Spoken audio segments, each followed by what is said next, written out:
আসসালামু আলাইকুম। সুপ্রিয় শিক্ষার্থী, তোমরা কেমন আছো? নিশ্চয়ই আল্লাহর অশেষ রহমতে ভালো আছো। আমিও তোমাদের দয়ায় আল্লাহর অশেষ রহমতে ভালো আছি। আমি মোহাম্মদ মুখলেসউদ্দিন, সিনিয়র শিক্ষক, নানিয়া সাঙ্গন আদর্শ দাখিল মাদ্রাসা, শ্রীপুর, গাজীপুর। অনলাইন ক্লাস থেকে সকলকেই স্বাগত। আমি আজকে আলোচনা করব নবম ও দশম শ্রেণীর বাংলা প্রথম পত্র থেকে কবিতা নিয়ে। তো বন্ধুরা, নিচের ছবিগুলি লক্ষ্য করো। নিশ্চয়ই এই ছবিটি দেখে বুঝতে পারছো এটা কোন ডিস্ট্রিক্ট। বাংলাদেশের দক্ষিণ পশ্চিমে অবস্থিত যশোর জেলা। একটি নদী, একটি গ্রাম। তো বন্ধুরা, এই যশোর জেলায় একটি নদী প্রবাহিত হয়েছে একটি গ্রামের মধ্য দিয়ে। সেই নদী সম্পর্কে আমরা আজকে আলোচনা করব। তো এতক্ষণ নিশ্চয়ই তোমরা ধারণা করতে পেরেছ আমরা কি নিয়ে আলোচনা করতে যাচ্ছি। তো আমরা আলোচনা করব কপোতাক্ষ নদ, মাইকেল মধুসূদন দত্ত। কপোতাক্ষ নদ মাইকেল মধুসূদন দত্তের একটি শ্রেষ্ঠ কবিতা। এই কপোতাক্ষ নদ আমরা যে আলোচনা করি, তোমরা যা জানতে পারবে, কবির পরিচিতি সম্পর্কে বলতে পারবে, শব্দের অর্থ লিখতে পারবে, কবিতার সারমর্ম ব্যাখ্যা করতে পারবে, কবির শৈশব কৈশোরের স্মৃতিগুলো বর্ণনা করতে পারবে, নদের বর্ণনা করতে পারবে। তো কবিতাটি আলোচনা করার পূর্বেই আমরা মাইকেল মধুসূদন দত্ত সম্পর্কে কিছু তথ্য জেনে নিই, যা পরীক্ষায় বহু নির্বাচনী প্রশ্নে প্রায় সময় এই তথ্যগুলি পরীক্ষা আসে। মাইকেল মধুসূদন দত্ত 1824 খ্রিস্টাব্দে যশোর জেলার সাগরদাড়ি গ্রামে জন্মগ্রহণ করেন। তার উল্লেখযোগ্য কাব্যগ্রন্থের মধ্যে মেঘনাদ বধ কাব্য, চতুর্দশপতি কবিতাবলী উল্লেখযোগ্য। তিনি নাটকের জন্য বিখ্যাত ছিলেন। তিনি নাটক প্রহসন এই বাংলাদেশে প্রথম তিনি নিয়ে আসেন। তার উল্লেখযোগ্য নাটকের মধ্যে কৃষ্ণকুমারী, শর্মিষ্ঠা উল্লেখযোগ্য। তিনি প্রহসন লিখেছেন একই কি বলে সভ্যতা। এই গুণী কবি স্কুল জীবন শেষে কলকাতা হিন্দু কলেজে ভর্তি হন। যখন তিনি হিন্দু কলেজে লেখাপড়া করেন, ওই সময় ইংরেজি সাহিত্য এবং পাশ্চাত্যের দিকে তার একটা প্রবল আগ্রহ তৈরি হয়। সে কারণেই তিনি হিন্দু ধর্ম ত্যাগ করে খ্রিস্ট ধর্মে দীক্ষিত হন 1842 খ্রিস্টাব্দে। তার প্রথম নাম ছিল মধুসূদন দত্ত। খ্রিস্টান ধর্ম গ্রহণ করার পরে তিনি নামের প্রথম মাইকেল শব্দটি যুক্ত করেন। সে থেকেই তিনি মাইকেল মধুসূদন দত্ত। বন্ধুরা, এই মাইকেল মধুসূদন দত্তের এই কপোতাক্ষ নদ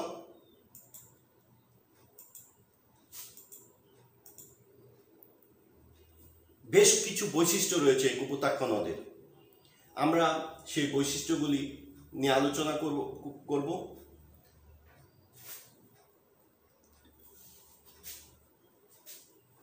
সনেট কপোতাক্ষ নদ কবিতাটি চতুর্দশপদী কবিতা থেকেই নেওয়া হয়েছে। আর চতুর্দশপদী কবিতা অর্থ সনেট, ইংরেজি শব্দ সনেট। এই কবিতাটি সনেটের অন্তর্ভুক্ত। তো এই সনেট নিয়ে কিছু কথা আমাদের বলতেই হবে, জানতে হবে। সনেট এর যে বৈশিষ্ট্য তার মধ্যে 14 চরণ বিশিষ্ট হবে। এই সনেট মূলত 14 চরণ হবে, 14 লাইনের হবে। প্রথম 8 চরণের স্তবককে অষ্টক বলে এবং দ্বিতীয় 6 চরণের স্তবককে ষষ্ঠক বলা হয়। সনেট কবিতার কয়েক ধরনের অন্তমিল প্রচলিত আছে। যেমন প্রথম 8 চরণ ক খ খ ক, ক খ খ ক। শেষ 6 চরণ যেটা ষষ্ঠকে থাকবে গহ অ চ, গহ অ চ। অষ্টকের ভাবের প্রবর্তনা হয় এবং ষষ্ঠকে ভাবের পরিণতি ঘটে। ভাবের প্রবর্তনা প্রথম যে অষ্টক, সেখানে কবি তার যে মূল চিন্তা, তার যে মূল বক্তব্য সেটা তিনি সুন্দর করে তুলে ধরেছেন। আর ষষ্ঠকে ভাবের পরিণতি, ফলাফল, তিনি কি চান, কি পেয়েছেন, এই ধরনের বিষয়বস্তু নিয়ে ভাবের পরিণতির মধ্যে থাকবে। তো বন্ধুরা, আমরা এই কবিতার বৈশিষ্ট্যগুলি জানলাম এতক্ষণ। তো বন্ধুরা, চলো কিছু শব্দের অর্থ জেনে নিই যা এই কবিতায় নতুন। সতত শব্দের অর্থ সর্বক্ষণ, সর্বদা। বিরলে একান্ত, নিরিবিলিতে। ভ্রান্তি, ভুল। কলকলে, কুলকুল শব্দে। নিশা, রাত্রি। তো তোমরা আমার সাথে বই হাতে নেও। আমরা এখন কবিতাটি বিশ্লেষণ করার পূর্বে কবিতাটি পাঠ করে নিই।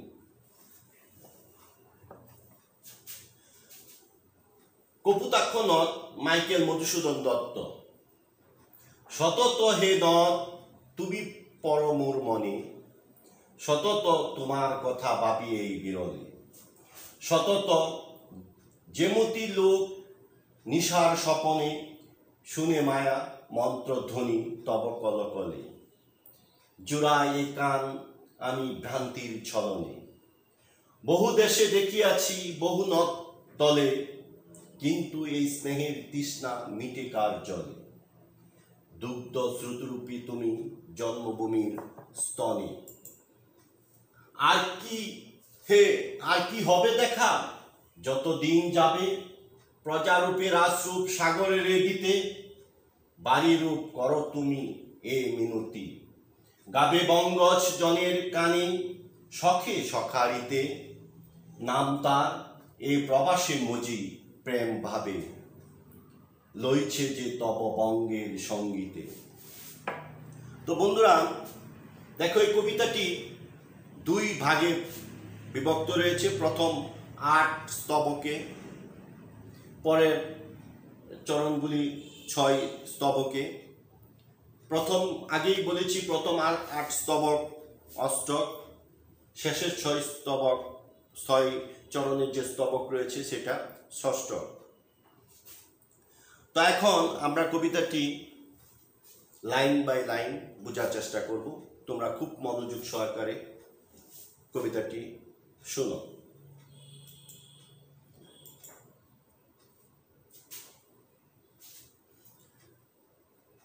সতত হে নদ তুমি পর মোর মনে, সতত তোমার কথা ভাবি এ বিরলে। সতত শব্দের অর্থ আমরা আগেই বলেছি, সর্বদা। নদ, নদ তোমরা জানো, নদ এবং নদী, নদের কোনো শাখা প্রশাখা নেই, যা উৎপত্তি স্থল থেকেই সাগরে পতিত হয়েছে। এরকম নদীকেই নদ বলা হয়। আর নদী হলো যে নদীর শাখা প্রশাখা রয়েছে, আর নদ হলো শাখা প্রশাখাবিহীন, সরাসরি উৎপত্তি স্থল থেকে সাগরে পতিত হবে। আর নদীগুলো সাগর উৎপত্তি স্থল থেকে বিভিন্ন শাখা প্রশাখা মাধ্যমে সাগরে পতিত হবে। তো কবি এখানে কপোতাক্ষ নদ, নদীকে তিনি নদ বলেছেন, এটা নদ আমরা সকলেই জানি। কবি প্রথম লাইনে বলতেছে, সতত হে নদ তুমি পর মোর মনে, মানে সর্বদাই, সর্বদাই হে নদ মানে কপোতাক্ষ নদ তুমি পর মোর মনে, মানে কপোতাক্ষ নদকে তিনি ভুলতে পারতেছেন না। সতত তোমার কথা ভাবি এই বিরলে, হ্যাঁ সর্বদাই আমি তোমাকে এই বিরলে মানে একান্ত নিরিবিলিতে তোমাকে নিয়ে ভাবি। তোমরা আরেকটু জানার দরকার যে কবি মাইকেল মধুসূদন দত্ত এই কপোতাক্ষ নদ যখন লিখেন, তিনি তখন ফ্রান্সে অবস্থান করেছিলেন। ফ্রান্সে বসেই, এই বিদেশে বসেই কিন্তু এই কপোতাক্ষ নদকে নিয়ে তিনি এই কবিতাটি লিখেছেন। আমরা এই কারণে তিনি বিদেশে বসে একান্ত নিরিবিলিতে তার প্রথম লাইনে বলতেছেন যে তোমাকে আমি, তোমার কথা বারবার আমার মনে পড়তেছে। সেই বিদেশে, সেই সুদূর ফ্রান্সে বসে কিন্তু কপোতাক্ষ নদকে তিনি ভুলতে পারেননি। পরের চরণে আমরা দেখি, সতত যেমতি লোক নিশার স্বপনে শুনে মায়া মন্ত্রধ্বনি, তব কলকলে জুড়াই এ কান আমি ভ্রান্তির ছলনে। দেখো এখানে কবি বুঝাতে চেয়েছেন যে আমরা যখন স্বপ্নে থাকি, স্বপ্নে দেখি, প্রতিটা মানুষ কিন্তু কিছু না কিছু স্বপ্ন দেখে। ঘুমের ঘুরে সে কিন্তু স্বপ্ন দেখে যে সে রাজা হয়ে গেছে, কিংবা সে ওই দেশে চলে গেছে, আমেরিকায় চলে গেছে, বিভিন্ন রকমের স্বপ্ন সে দেখতে পারে। স্বপ্ন দেখার মাধ্যমে সে কিন্তু খুব আনন্দিত হয়, সে খুব, তার মনের মধ্যে একটা তৃপ্তি অনুভব হয়। কবিও এভাবে বিদেশে বসে স্বপ্ন দেখছেন। মনে হচ্ছে যে কপোতাক্ষ নদের কলকল ধ্বনি, মানে পানির যে শব্দ, পানির যে স্রোতের যে শব্দ, সেই শব্দটা তার কানের মধ্যে লাগতেছে। সে প্রতিনিয়তই সে সাগরের, মাইকেল মধুসূদন দত্তের যে কপোতাক্ষ নদ, যশোর জেলায় সাগরদাড়ি গ্রামে, সেই কপোতাক্ষ নদ যেন তার সামনে চলে এসেছে। যখন সে ঘুম থেকে জাগ্রত হয়, যখন সে তার ঘুম ভেঙে যায়, তখন সে বুঝতে পারে যে না, এটা তো ভ্রান্তি, মানে ভুল, এটা এক প্রকার ছলনা। কারণ তিনি তো কপোতাক্ষ নদের কাছে নেই, তিনি সুদূর ফ্রান্সে অবস্থান করতেছেন। তাই তার তখন তার এই ভুলটা ভেঙে যায়। দেখো এখানে কবি বোঝাতে চেয়েছেন যে বহু দেশে দেখিয়াছি বহু নদ দলে, কিন্তু এই স্নেহের তৃষ্ণা মিটে কার জলে। কবি বহু দেশ ঘুরেছেন, বলতেছেন যে ইংল্যান্ড, ফ্রান্স, কিংবা ইটালি, কিংবা আরো অনেক দেশে তিনি ঘুরে ফিরে বেরিয়েছেন, এবং বহু নদ, বহু নদীর জল তিনি দেখেছেন, নদী দেখেছেন। হ্যাঁ, কিন্তু তিনি বলতেছেন যে বহু দেশে দেখিয়াছি বহু নদ দলে, কিন্তু এই স্নেহের তৃষ্ণা মিটে কার জলে। মানে ওই মানুষ কখন তৃপ্তি হয়, যখন তার তৃষ্ণা মিটে। কবি বিভিন্ন দেশ কিংবা বিভিন্ন নদী নদ দেখেছেন, কিন্তু সেই দেখার মধ্যে তার মনের যে তৃষ্ণা, সেটা মিটে না। যেভাবে তার এই তৃষ্ণাটা মিটেছিল কপোতাক্ষ নদে। তার এই জন্মভূমি, তার এই সাগরদারি গ্রামের যে কপোতাক্ষ নদ রয়েছে, সেই নদের যে তার শৈশব কৈশোর কেটেছিল, সেই স্মৃতি তিনি বলতে পারছেন না। সেই স্মৃতি বারবার তার সামনে চলে আসতেছে, এবং সেই স্মৃতিতে তিনি যে তৃপ্তি পেয়েছিলেন, সেই তার মনের মধ্যে যে এত সুন্দর এই নদী কিংবা এই নদী সম্পর্কে তার ভিতরে একটা ধারণা তৈরি হয়েছে, এটা তিনি পৃথিবীর কোথাও দেখতে পাননি। বন্ধুরা, পরের লাইনে আমরা দেখতে পাচ্ছি যে লেখছেন যে দুগ্ধ শ্রুতরূপী তুমি জন্মভূমি স্তনে। দেখো, এই লাইনটি খুবই ইম্পর্ট্যান্ট, যে দুগ্ধ শ্রুতরূপী তুমি জন্মভূমির স্তনে। আমরা এই পৃথিবীর প্রতিটি মানুষ জন্মগ্রহণ করার পরে মায়ের বুকের দুধ খেয়েই কিন্তু বড় হয়েছি, এবং মায়ের বুকের দুধ বিহীন কিন্তু আমরা বাঁচতে পারবো না। তো কবি মাইকেল মধুসূদন দত্ত মায়ের দুধের সাথে তার এই কপোতাক্ষ নদের জলকে তুলনা করেছেন। এই কপোতাক্ষ নদ মানুষকে যেভাবে বিলিয়ে দিয়েছে, এই কপোতাক্ষ নদের পানি দিয়ে কৃষক জমিতে ফসল ফলাচ্ছে, মাছ সংগ্রহ করতেছে, বিভিন্নভাবে এই কপোতাক্ষ নদের মাধ্যমে মানুষ উপকৃত হচ্ছে। এই যে উপকৃত হওয়া, এই যে বেঁচে থাকার জন্য কপোতাক্ষ নদ তার কাছে অপরিহার্য হয়ে উঠেছে প্রতিটি মানুষের কাছে, কবির কাছে। তিনি এই কারণে কবি তার এই জন্মভূমি, তার এই কপোতাক্ষ নদকে মায়ের দুধের সাথে তুলনা করেছেন। কবি পরের যে ষষ্ঠক রয়েছে, আমরা অষ্টক আমরা শেষ করলাম। ষষ্ঠকে তিনি যা বলতে চেয়েছেন, এখানে কবি তার ভাবের যে পরিণতি সেটা বর্ণনা করেছেন, যে আর কি হে হবে দেখা, যতদিন যাবে প্রজারূপে রাজরূপ সাগরের দিতে। কবি আক্ষেপ করে বলতেছেন যে আর কি হে হবে দেখা, যে এই কপোতাক্ষ, আমি যে বিদেশে অবস্থান করতেছি, আমি কি তোমাকে আর দেখতে পাবো? আমার এই ভাগ্য, আমার কি এটা হবে? তিনি সন্দেহ করতেছেন যে আর হয়তো আর কোনোদিনই দেখা হবে না। যতদিন যাবে প্রজারূপ রূপে রাজরূপ সাগরের দিতে, বাড়ি রূপ করো তুমি। মানে এই যে আমরা জানি যে মানুষ, প্রজা কি করে? রাজাদেরকে কর দেয়, হ্যাঁ, খাজনা দেয়, জমির খাজনা দেয়, বিভিন্ন রকমের কর দেয়। কাকে দেয়? রাজাকে দেয়। কবি এখানে কপোতাক্ষ নদকে বলতেছে যে তুমি কি করতেছ? তুমি জল, তোমার যে জল, বাড়ি রূপ করো তুমি জল দিচ্ছ কাকে? সাগরকে দিচ্ছ, সবসময় দিয়ে যাইবা।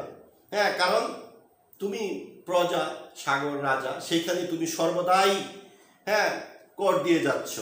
এটা প্রতিনিয়তই দিয়ে যাবে, আজীবন দিয়ে যেতে হবে। পরের পংক্তিতে আমরা পাই যে বাড়িরূপ করো তুমি এই মিনতি, ঘাপে বঙ্গ সজনের কানে সখী সখারিতে। বলতেছে তুমি এই বঙ্গে, এই বাংলার প্রতিটি মানুষের কানে কানে তোমাকে যে আমি এত ভালোবাসি, তোমার জন্য যে আমার এত প্রেম, হ্যাঁ, প্রতি মানুষ, বন্ধু বান্ধব কিংবা বন্ধু বান্ধবীর মধ্যে যে প্রেম থাকে, সেই প্রেম তোমার মাঝে, তোমার প্রতি আমার, সেই প্রেমের কথা তুমি বঙ্গের, মানে বাংলার প্রতিটি মানুষের কানে কানে তুমি পৌঁছে দেবে।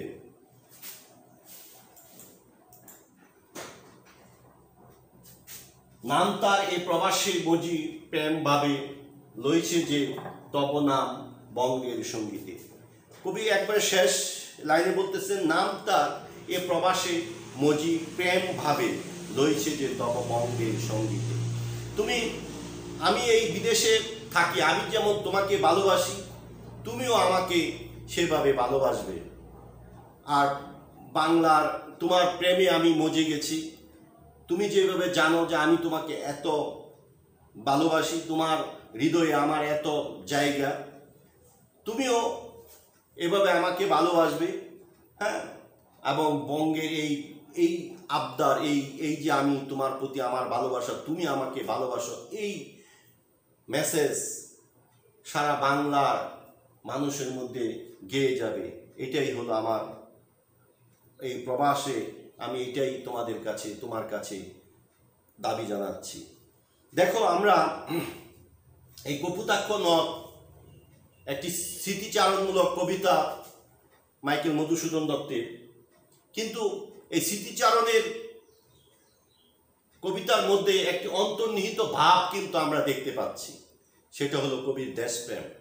কবি এই দেশকে, কবি এই তার জন্মস্থানকে, কবি মাইকেল মধুসূদন দত্ত এই কপোতাক্ষ নদকে যে তিনি অনেক বেশি ভালোবাসেন, কারণ তার সাথে তিনি পৃথিবীর কোনো কিছুই তুলনা তিনি করতে পারছেন না। সারা পৃথিবীর মধ্যে শ্রেষ্ঠ এই নদ, কপোতাক্ষ নদ তার কাছে।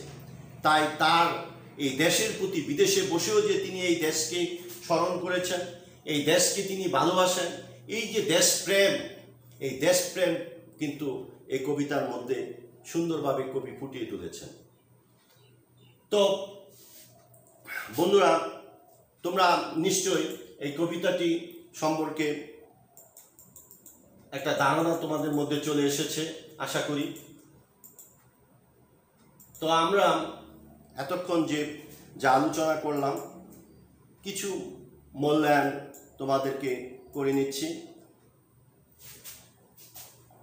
বাংলায় চতুর্দশপদী কবিতার প্রথম রচয়িতাকে নিশ্চয়ই তোমরা বলতে পারবে, মাইকেল মধুসূদন দত্ত।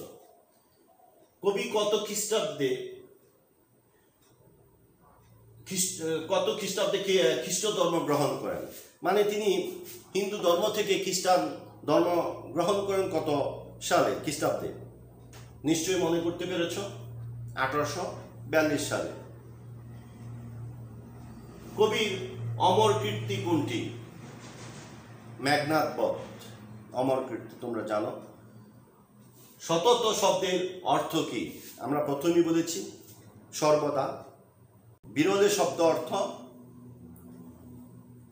শব্দের অর্থ একান্ত নিরিবিলিতে।